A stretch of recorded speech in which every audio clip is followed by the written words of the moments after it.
When you hear the name Timbuktu, you probably picture the end of the world, a mythical, dusty town in the middle of nowhere. But 600 years ago, this desert outpost was the intellectual capital of the universe, a place where books were traded for gold, and knowledge was worth more than both. This is the story of Timbuktu and the hundreds of thousands of manuscripts that vanished into the desert.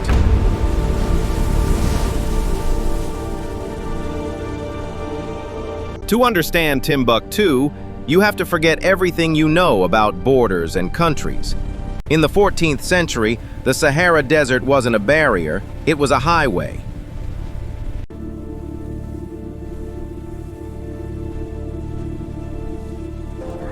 For centuries, the great empires of West Africa, Ghana, and later Mali, controlled the flow of the world's most valuable commodities: gold from the south and salt from the north.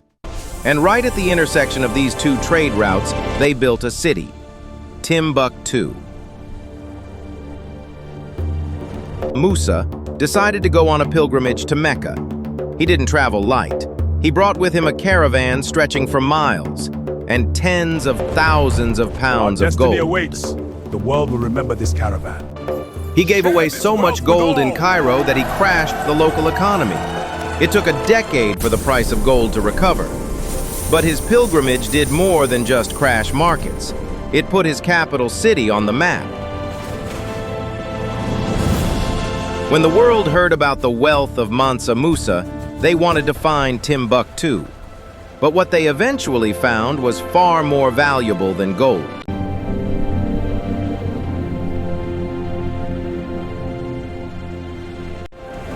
When Mansa Musa returned from Mecca, he didn't just bring back stories. He brought back scholars, architects, and poets. He transformed Timbuktu from a trading post into a sanctuary of the mind. At its heart was the Sankore Madrasa. But to call it a school doesn't do it justice. It was a world-class university, attracting brilliant minds from North Africa, the Middle East, and across the continent. The ancients teach us to question everything. But how do we verify their claims? Through debate and evidence, as examined. And they wrote. They wrote everything down.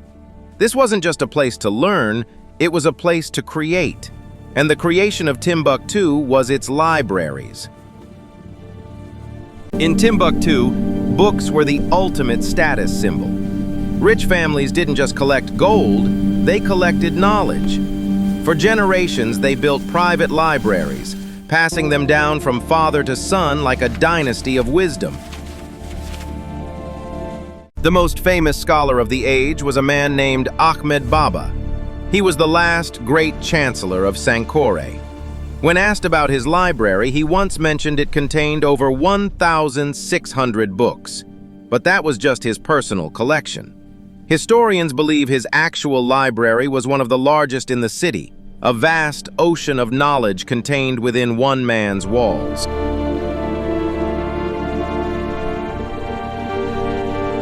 This was the golden age of Timbuktu, an African Renaissance happening in the middle of the sand.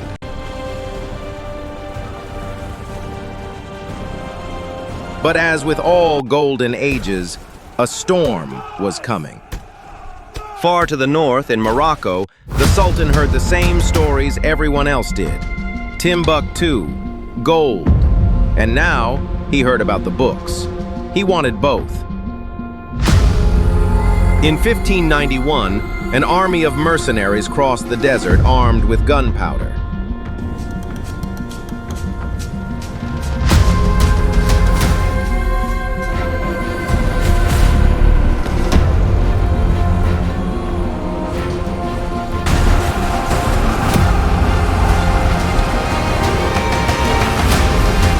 The soldiers of the Songhai Empire had never seen guns before.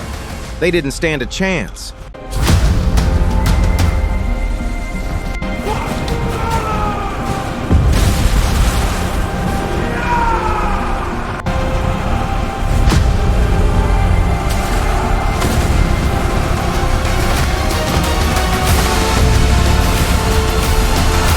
The city fell.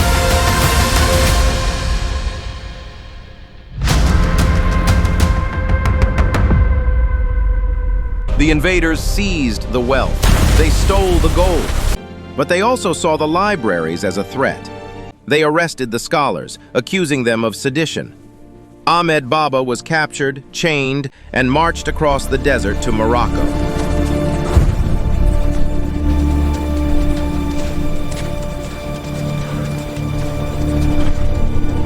His books were confiscated, scattered, destroyed.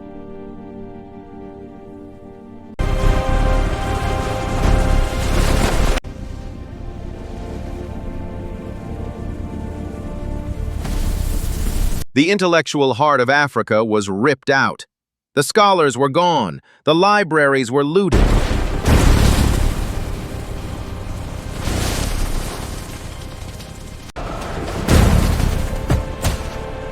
The great city of learning began its long sleep, buried by time and the desert. But the story doesn't end there.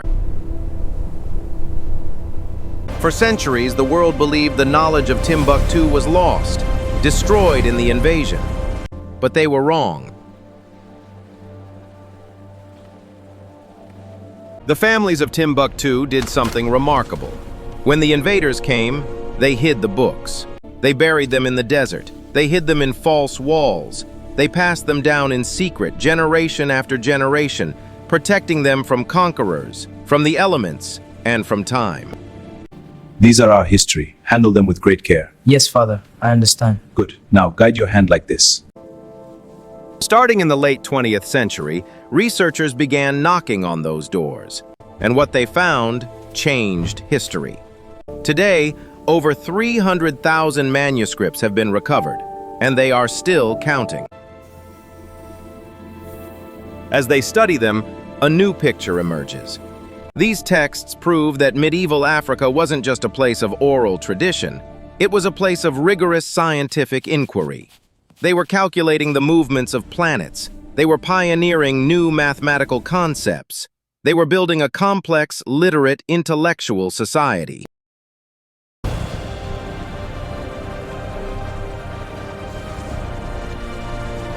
For centuries, the libraries of Timbuktu were hidden beneath desert dust and locked away in family vaults. But the manuscripts that survived tell a different story about the past. One where knowledge flourished in the heart of Africa. A reminder that history is not just written by the victors. Sometimes it's buried in the sand, waiting to be found again.